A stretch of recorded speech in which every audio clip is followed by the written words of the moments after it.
대통령과 젤렌스키 우크라이나 대통령의 정상회담이 앞서 전해드린 대로 현대 외교사상 전례 없는 파국으로 끝났습니다.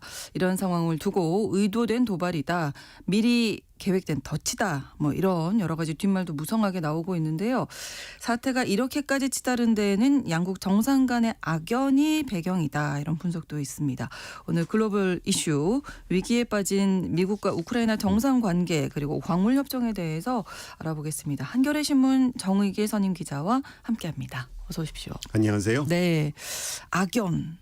이것부터 이제 과거 이야기가 되겠네요. 그러면. 과거 얘기를 좀 해야 됩니다. 네. 어떤 일이 있었나요? 트럼프가 2016년 미국 대선에서 당선됐을 때 블라디미르 푸틴 러시아 대통령을 상당히 칭찬했습니다. 그가 상당히 스마트한 인물이다.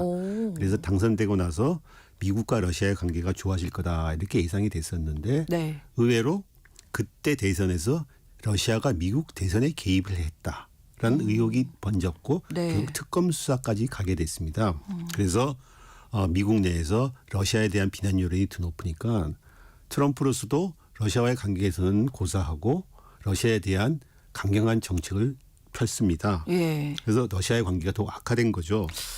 특히 러시아에게 가장 민감한 사안이었던 당시 우크라이나에 대한 지원도 트럼프가 강화했습니다. 전임 오바마 행정부 때에는 우크라이나에 대해서 공격용 무기를 지원 못하게 했는데 트럼프가 이 불어 방침을 풀어버리고서 취임 첫 해인 2017년에 탱크를 공격하는 이른바 어깨에 메운 견착 미사일을 하는데 이 제블린 미사일이라고 제공하게 했습니다. 이 제블린 미사일 제공은 우크라이나 전쟁의 전 단계였던 돈바스 내전을 격화시키는 아주 중요한 요인이 됐습니다. 그래서 이 때문에 트럼프가 현재 우크라이나 전쟁을 자기가 종식시키겠다. 평화의 중재자라 이렇게 떠들고 있는데 사실 우크라이나 전쟁이 이렇게 악화된 배경에는 트럼프 책임도 만만치 않게 큽니다. 어쨌든 우크라이나에 대한 지원으로 시작된 이 트럼프와 우크라이나의 관계는 2019년 젤렌스키가 대통령으로 당선되면서 또 크게 바뀌게 됩니다. 그렇군요. 그러니까 두 사람의 인연이 트럼프 대통령 집권 일기 때부터 그렇죠. 시작된 거죠. 있었군요. 앞서 말한 대로 트럼프가 러시아 대선 개입 의혹으로 특검 수사까지 받고 곤욕을 치를 때엔 치렀습니다. 그래서 2019년에 젤렌스키가 당선이 됐습니다. 그런데 이 러시아의 미국 대선 의혹 사건에서 아주 핵심적인 쟁점이 민주당 정국이의 컴퓨터 서버가 해킹이 됐다. 러시아에 의해서. 이런 사건이 있는데 트럼프는 그 해킹이 러시아 쪽에서 해킹한 것이 아니라 우크라이나에 위치했던 서버가 있는데 그 서버를 통해서 해킹이 됐다. 그래서 이걸 조사 한번 해봐야 된다. 이런 주장을 믿고 있었습니다. 그래서 젤렌스키가 2019년 4월에 당선됐는데 2개월 뒤인 6월에 취임하기 전이었죠. 전화를 걸었어 젤렌스키한테 이에 대한 협조를 부탁하게 됩니다. 즉 한번 조사 좀 해보자. 그렇죠. 너네 우크라이나 위치한 서버에서 민주당 해킹을 했는지 한번 조사해보자. 그리고 또 하나 자기의 정치적 경쟁자인 조 바이든의 아들 헌터 바이든이 우크라이나의 브리스마 홀딩스라고 하는 가스회사 이사로 있으면서 로비스트로 일했습니다. 그 헌터 바이든이 부정을 저지른 것 같으니 그것도 같이 수사해라 이렇게 얘기를 했습니다. 그래서 헌터 바이든 수사를 안 하면은 미 의회에서 통과됐던 우크라이나에 대한 4억 달러 군사 원조를 내가 주지 않겠다 이렇게 얘기를 한 거죠. 그러니까 상당히 압력을 넣은 거죠. 그러네요. 그런데 문제는 이 통화 내용이 한 두 달 뒤인 2022년 9월에 언론에 보도가 돼버린 겁니다. 아니 2019년 2월에 언론에 보도가 돼버린 겁니다. 그래서 이 때문에 결국 민주당은 다시 또 트럼프에 대한 탄핵을 발의한 사태까지 가게 된 거죠. 젤렌스키는 이 통화와 관련해서 자기는 트럼프한테 압력을 받지 않았다. 그리고 자신은 외국의 대선, 즉 미국 대선에 자기가 관여하고 싶지 않다. 이런 말을 했습니다. 지금 무슨 얘기냐면 젤렌스키가 트럼프의 요구에 그렇게 적극적으로 응하지 않았다는 거죠. 상당히 소극적으로 응했다는 거죠. 그래서 이번 정상회담 때 트럼프 막 설전할 때 트럼프가 젤렌스키 이런 얘기를 한 적이 있습니다.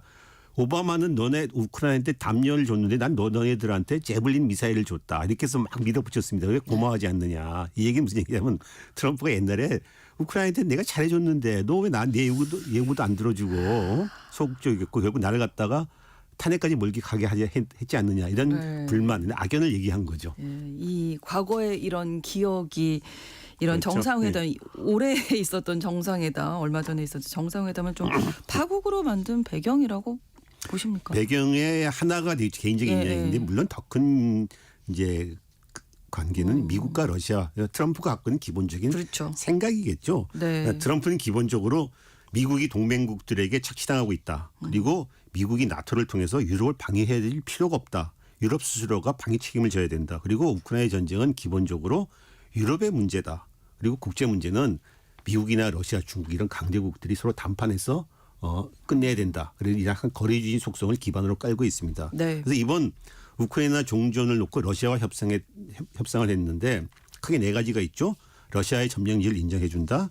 우크라이나의 나토 가입은 불가하다. 네. 종전 이후에 우크라이나 안보와 방위는 유럽이 책임져야 된다. 그리고 이런 종전 협상은 미국과 러시아가 주도한다. 전형적으로 앞서 말한 트럼프의 사고 방식을 반영하고 있는 거죠. 네. 이런 트럼프의 기본 사고 방식에다가 젤렌스키의 악연이 겹쳤으니까는 그를 하니까. 극도로 불신하고 압박한 거죠. 예. 젤렌스키 입장에서도 사실은 러시아 점령지 문제나 나토 가입 문제 등은 현실적으로 수용할 수밖에 없는 상황이고 마지막 하나 즉 종전이 되고 나서 우리를 안보 보장해달라, 미국이 네. 개입해달라 이 얘기인데 트럼프는 미국은 그거 보장 못 해주겠다, 우리 미국은 개입하지 그렇죠. 않는다.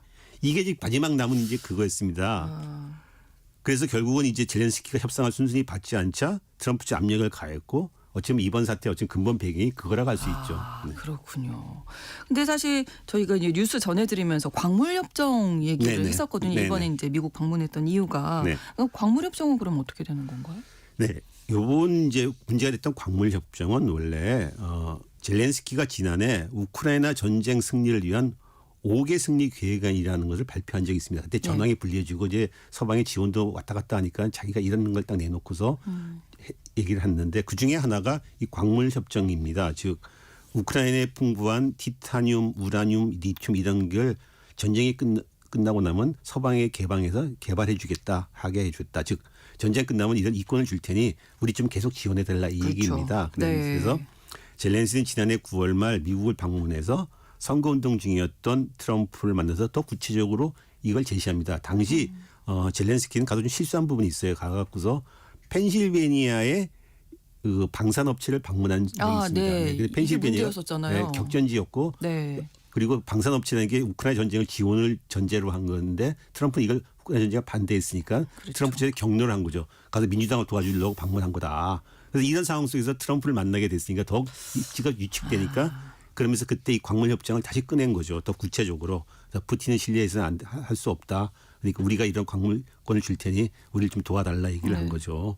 그래서 트럼프가 지금 사실 일방적으로 우크라이나 종전을 추진하면서 우크라이나 광물권까지 뺏어간다 이런 비난이 있는데 네. 사실은 젤렌스키가 약간 좀 자초한 측면도 있습니다. 이 부분에서는. 어쨌든 트럼프는 당선된 뒤 우크라이나 종전 미러 협상을 시작했고 다급해진 젤렌스키가 다시 우크라이나 광물 자원권 제공을 꺼내들인 거죠. 그래서 스콧 베센트 재무장관이 찾아가서 그럼 우크라이나 광물권 절반을 달라. 네. 그리고 우크라이나 니네들 그 광물 개발에서 나오는 돈을 이런 거 가지고서 또 5천억 달러 기금을 조성해라. 네. 미국이랑 같이 그 기금을 써서 니네 전후 개발하자. 그렇죠. 그러니까 우리 젤렌스키는 우리한테 다 내놓으라는 거냐. 너무 심하다. 그리고 미국이 요구가 너무 과도하해서 거절했습니다. 그렇죠. 그래서 결국 타협 끝에 그럼 미국은 50%만 갖고 우크라이나가 5천억 달러 내는 건 이제 취소한다. 이렇게 됐으면서 이제 네. 이걸 갖고서 이제 거의 다 되는 분위기였지 않습니까? 이걸 갖고서 이제 협상하러 이제 온 거죠. 이번에 28일 날, 28일 날. 근데 사실 문제는 핵심적인 문제가 계속 남아 있었던 겁니다. 무슨 얘기냐 그러면 아까 말한 안보보장 문제. 이건 합의가 안 된 겁니다. 그 얘기는 절대 안 하는 거잖아요. 그렇죠. 안 하는 거니까. 네. 결국은 사실 따지고 보면 이 광물 협정을 체결할 양쪽의 준비가 조건이 무의지 않은 거였고 예. 정상이면 해서도 안 되는 상황인 거죠. 그러니까 예. 그러니까 어쩌면 이런 파국이라는 게 어찌 보면은 그 논리적으로 보면 불가피한 측면도 있었던 거죠. 그러니까. 네, 좀 예상 가능한 시나리오였다. 자, 그러면 이 책임은 누구한테 있다고 보세요? 글쎄 뭐 의도된 여러 평가가 네, 있더라고요. 의도된 도발이다. 뭐 미국 네. 쪽이 덫을 놨다 이런 네, 얘기가 네, 있는데 일단 뭐 여러 징후들이 있었습니다. 우선 트럼프가 정상회담을 시작할 때에 정정을 안 입은 젤렌스키를 놓고 네. 오늘도 잘 차려입었다고 비꼬는 말을 했고 또 우크라이나 전쟁 지원을 가장 반대해 미국의 하원 의원 마조리 테일리 그린이라는 의원이 있는데 네. 그 남자친구가 구구 매체의 기자입니다. 근데 그 구구 매체 기자가 그날 그 정상회담 개회식에 이례적으로 끼어들어 가지고 원래 못 들어올 그런 네. 위상의 언론인 기자가 아닌데 들어와서 절임을 한 거죠. 그 옷차림을 지적을 하니까는 젤렌스키가 전쟁 끝나면 너보다 더 잘 차려입을 거다 이런 식으로 댓글을 한 거죠. 그리고 또 린지 그레이엄 상원의원이 회담 전에 이미 젤렌스키한테 트럼프 쪽이 놓은 덫이 있을지 모르니 절대로 물지 말아라 이런 얘기를 했다는 보도도 있습니다. 그렇군요. 그런데 파국으로 가는 장면들 자세히 보면 제가 그 몇 번이나 봤는데 네. 사실 그 시발은 젤렌스키로부터 시작이 됐습니다. 먼저 시작했어요? 그렇죠. 그렇게 볼 수 보이셨어요? 있어요. 왜냐하면 벤스가 트럼프에게 칭찬을 발언했습니다. 그 발언 자체는 자기 대통령을 칭찬하는 건데 네. 거기에 이제 젤렌스키가 듣고 있다가 야 러시아가 여태까지 수없이 협상과 대화를 깨버렸는데 네가 말하는 외교라는 게 도대체 뭐냐 이렇게 얘기를 한 거죠. 참았어야 되는데. 근데 보통 정상회담을 할 적에 네. 이렇게 오프닝이나 공개회상 때 어느 한쪽이 좀 불편한 심기를 내비치거나 뭐 약간 가시돋침말을 내는 경우가 있어요. 그렇겠죠. 그러니까 살짝. 예, 그럼 이제 예. 상대방은 모른 척하고 그냥 넘어가고. 그래야 되는 건데 이걸 못 참았군요. 즉각 근데 트럼프와 벤스가 즉각 받아치기로 나가버린 거죠 그냥. 그래서 그걸 폭탄을 퍼부어버린 거죠. 예. 근데 이제 이걸 지내놓고 보면은 젤렌스키로서는 사실 앞서 말한 대로 이번 회담이 그대로 진행되면 미국으로부터 아무것도 보장받는 것도 없이 광물구만 헌납하고 오는 결과가 되는 거고. 네. 그래도 마음이 좀 급했던 것 같아요. 젤렌스키 자기가 원하는 게 입장에서는. 뭐냐는 거죠. 네. 그러니까 어쨌든 젤렌스키에서는 이런 파국을 통해서 미러 협상도 막고 유럽 국가들부터 국제사회 동정과 지지를 받아내려 할 수도 있고 사실 어느 정도 효과가 지금 있어요. 있는 겁니다.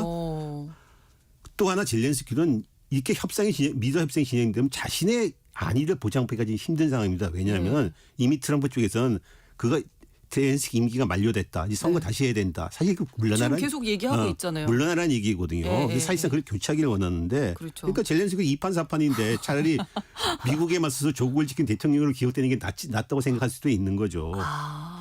그러니까 미국 입장에서 보면 사실 이번 회담이 잘 진행됐으면 우크라이나 광물 협정도 체결하고서 그렇죠. 미러 협상도 순조롭게 이끌어갈 수 있었는데 미국 쪽이 먼저 판을 깼다고 보기엔 그래도 좀 힘든 약간 좀 의심스러운 부분에 굳이 먼저 깰 이유는 없는 거죠. 이유는 다만 젤렌스키 강력히 반대하니까는 제압하려고 하는 의도는 있었겠죠. 네. 어쨌든 간에 손실을 놓고 봤을 적에 미국 쪽이 약간 더 명예와 그 실익이 더 줄어들었다고 손해라고 볼 수 있죠. 예.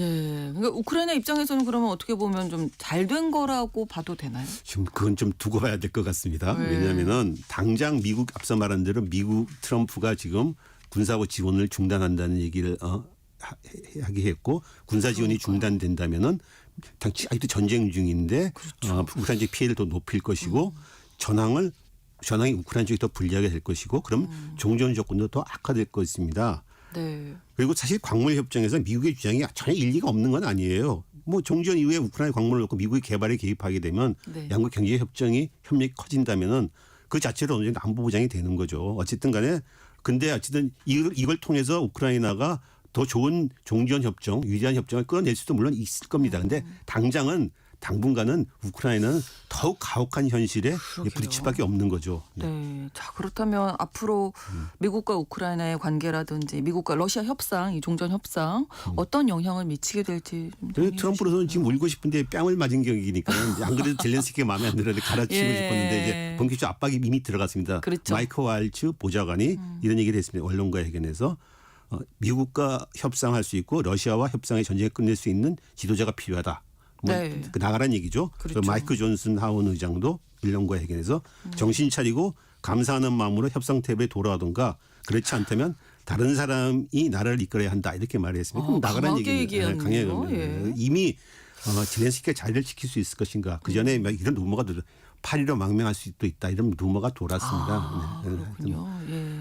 어쨌든 젤렌스키는 워싱턴에서 이제 뺨을 맞고 거의 찬물 끼얹 맞고서 유럽으로 런던에 가서 정상회담의 기자들에게 다시 워싱턴과 미국과 광물 협정을 체결할 준비가 됐다. 그리고 미국에게 감사다. 이런 얘기를 계속 얘기를 했습니다. 뭔가 좀 유화적인 제스처를 또 그럴 수밖에 없는 거지. 당연히 그래야지 되고. 그렇죠. 그런데 또 단서를 달았죠. 또 우크라이나는 러시아에 절대 영토를 주지 않을 거다. 영토 양보 일축하고 전쟁이 끝나면 한참 멀었다. 이런 얘기를 했습니다. 그러니까 트럼프가 여태까지 발언 중 최악의 발언이다. 미국은 더 이상 이런 걸 못 참겠다. 이런 얘기를 했습니다. 점점 더 안 좋아지는. 그러니까 어쨌든 간에 이거 사태로 해서 미러 협상은 상당히 좀 큰 장애를 만났다고 볼 수가 있습니다. 그리고 우크라이나도 가혹한 현실에 또 부딪히게 됐고. 그렇죠. 그래서 이 사태가 이제 협상이 더 꼬일 것이라고 분명해 보입니다. 당분간은 협상도 쉽지 않겠다. 그렇습니다. 우크라이나가 어쨌든 제동을 건 거죠. 젤렌스키가 처음부터 몰랐을까 막 이런 생각도 좀 들기는 합니다. 오늘 말씀 듣고 보니까. 글로벌 이슈는 우크라이나와 미국의 정상회담이 파국으로 흘러간 배경, 또 미러 협상에 미칠 영향까지 살펴봤습니다. 한겨레 신문 정익일 선임 기자와 함께했습니다. 오늘 고맙습니다. 감사합니다. KBS 라디오 신성원의 오늘 세계는 오늘 마치겠습니다. 내일 다시 찾아뵙겠습니다. 고맙습니다.